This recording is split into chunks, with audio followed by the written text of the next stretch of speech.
Heute bringen wir euch tiefere Einblicke in einen der berüchtigtsten ungelösten Fälle der Schweiz, den Fünffachmord von Seewen. Wir gehen diesmal nicht nur auf die Fakten der Tat ein, sondern konzentrieren uns auf die dunklen Geheimnisse rund um die Familie des Hauptverdächtigen Karl Doser.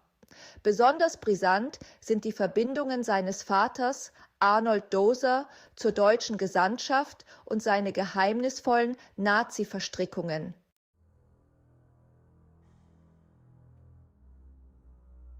Der Fünffachmord von Seewen gilt als eines der schwersten ungelösten Verbrechen in der Schweizer Kriminalgeschichte. Am 5. Juni 1976 wurden in einem Wochenendhaus namens Waldegli bei Seewen im Kanton Solothurn 5 Menschen brutal ermordet.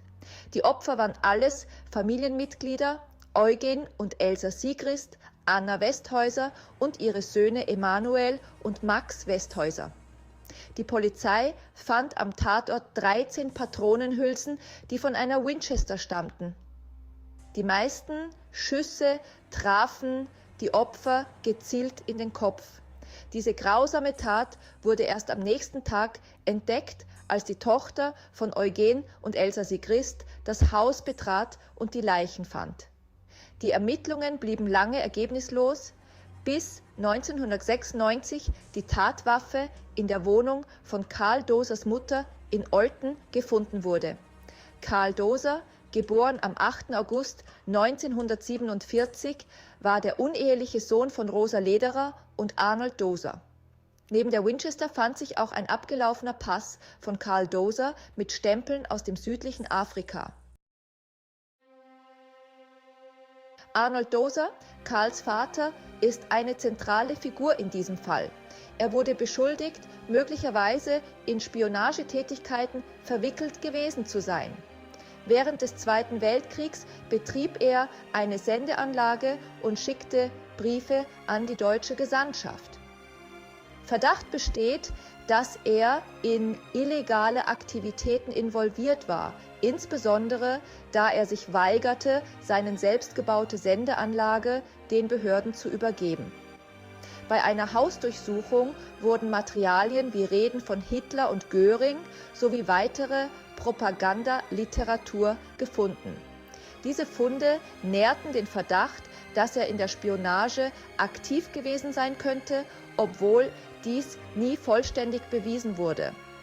Laut Polizeiberichten erhielt er 2 chiffrierte Briefe, deren Inhalte nicht mehr in den Akten sind, was auf mögliche geheimdienstliche Aktivitäten hindeutet. Ein psychiatrisches Gutachten zeichnet ein düsteres Bild von Arnold Doser. Er wurde als Psychopath mit merklich emotionaler Distanz und fehlendem Einfühlungsvermögen beschrieben.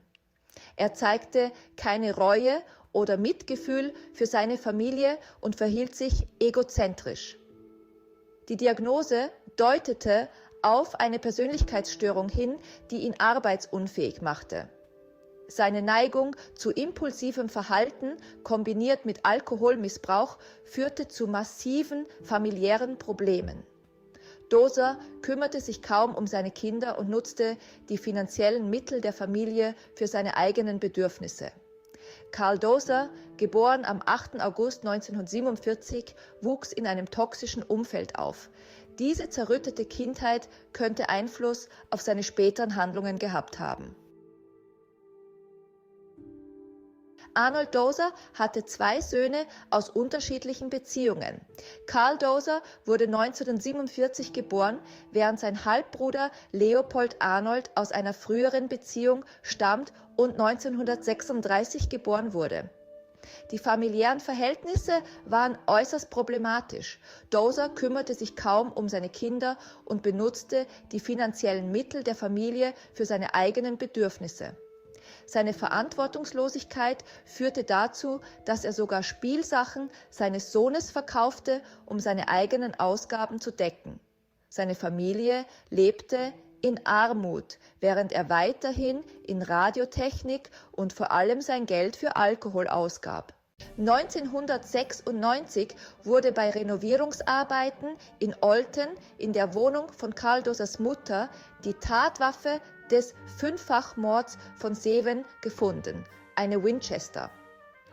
Diese Funde werfen neue Fragen zu Karl Doser und seiner möglichen Verwicklung in den Fünffachmord auf.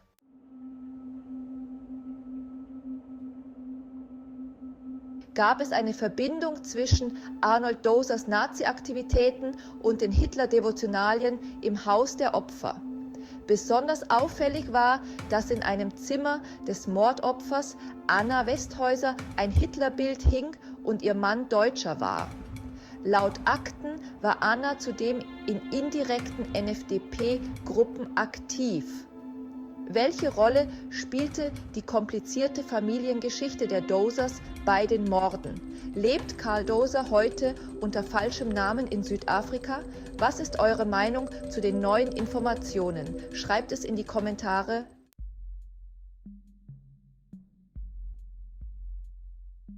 Abonniert meinen Kanal, um keine Updates zu diesem faszinierenden Fall zu verpassen.